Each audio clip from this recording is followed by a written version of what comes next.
Eh bien, salut à tous, c'est professeur Wele. Je veux jeter en quelques minutes un regard sur le Cameroun. Le Cameroun est semblable à un volcan qui crache du feu en ce moment. Les Camerounais sont déjà en train de s'entretuer. Et les Camerounais ont une partie de responsabilité dans ce qui leur arrive. Je veux me justifier en quelques points.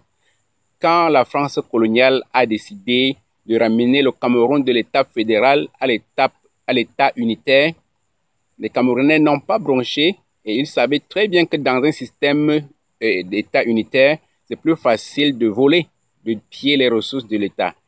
Ce qui n'est pas le cas dans un système fédéral où tout est décentralisé et bien contrôlé. Les ressources de chaque localité servent au développement de cette localité.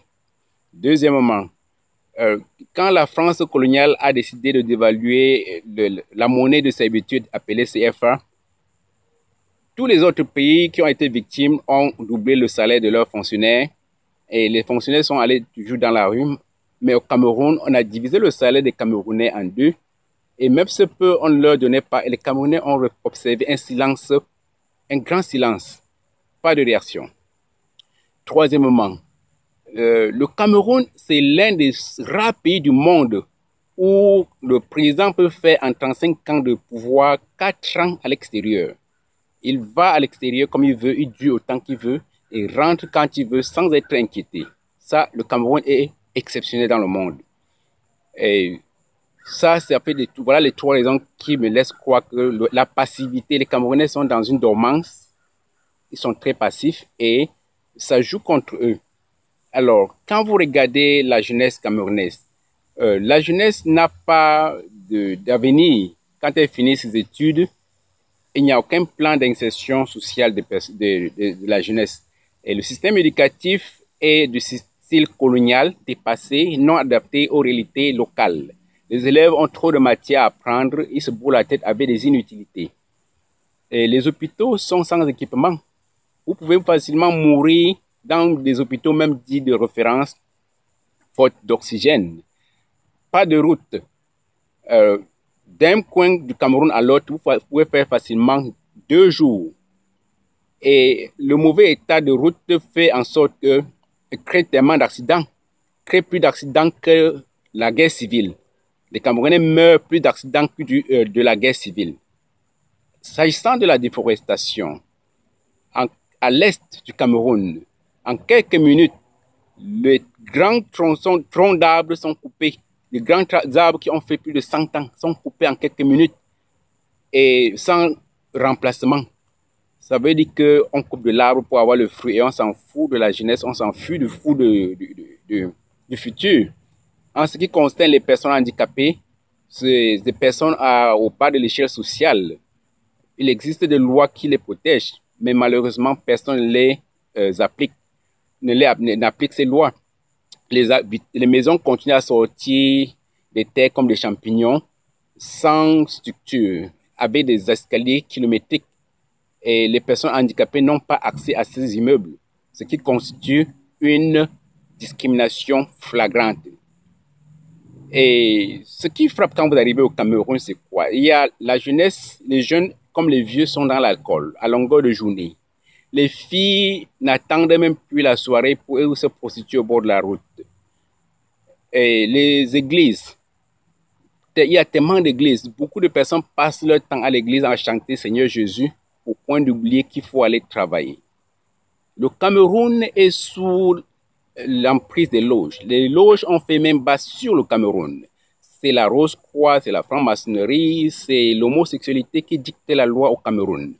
Beaucoup de membres du gouvernement font partie de ces loges et empêchent aux jeunes, ils sont vieux et ils empêchent aux jeunes d'avoir accès aux emplois. Ils exigent même que les enfants fassent partie de ces histoires pour avoir le travail. Et de plus en plus, vous vous rendez compte que les élèves, vos enfants que vous envoyez à l'école sont drogués et enlevés, tués et leurs parties génitales sont arrachées pour des pratiques mystiques. De plus en plus, on parle de disparition des enfants, des grands au Cameroun. Ça montre le degré d'insécurité qui règne là-bas. Alors, il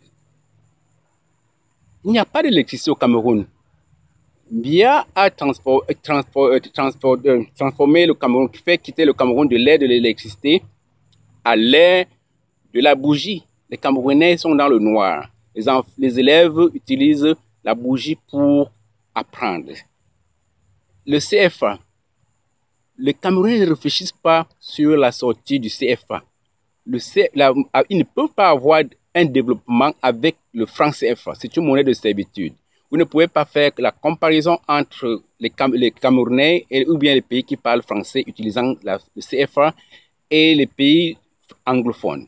Il n'y a pas match. Chaque pays a sa monnaie et ce qui assure son développement. Les Camerounais doivent sortir du franc CFA s'ils veulent se développer. Et ce qui est un peu aussi fait honte au Cameroun, c'est quoi? C'est tout un système, tout un gouvernement qui est en prison. Tout un gouvernement. Biya devait compléter l'équipe en prison pour avoir l'équipe au complet.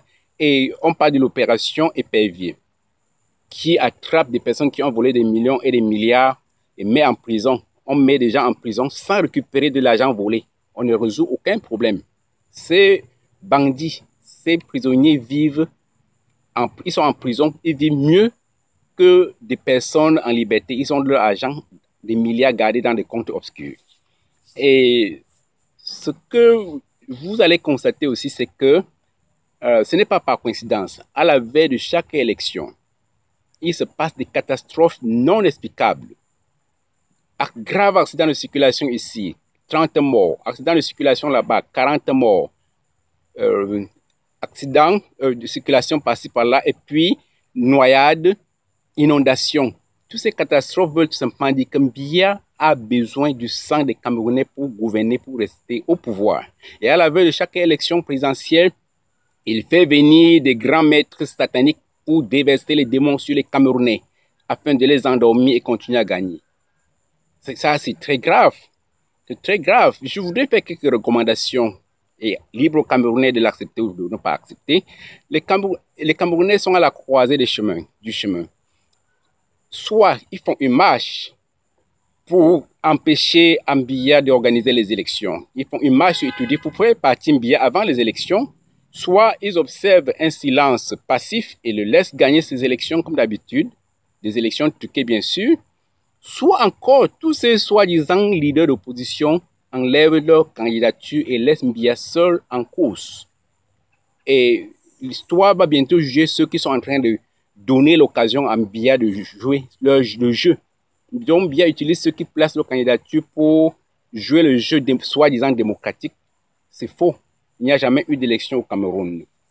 Alors, donc, les Camerounais qui sont à l'extérieur vont s'organiser pour faire des marches. À partir du 31 juillet au 10 août, à partir de 9h à 16h, les Camerounais vont aller à la Maison-Blanche aux États-Unis faire la marche de protestation. Si vous êtes dans n'importe quel coin, Maryland, Virginie, DC, vous allez vous retrouver du 31 juillet au 10 août à la Maison-Blanche pour manifester contre la mascarade d'élection qui arrive. Et si les Camerounais ne se réveillent pas maintenant pour récupérer leur destin, ce qui s'est passé en Côte d'Ivoire ou ce qui s'est passé au Rwanda risque d'arriver au Cameroun. Nous ne souhaitons pas. Il revient aux Camerounais de prendre leur destin en main maintenant avant qu'il ne soit tard. Merci.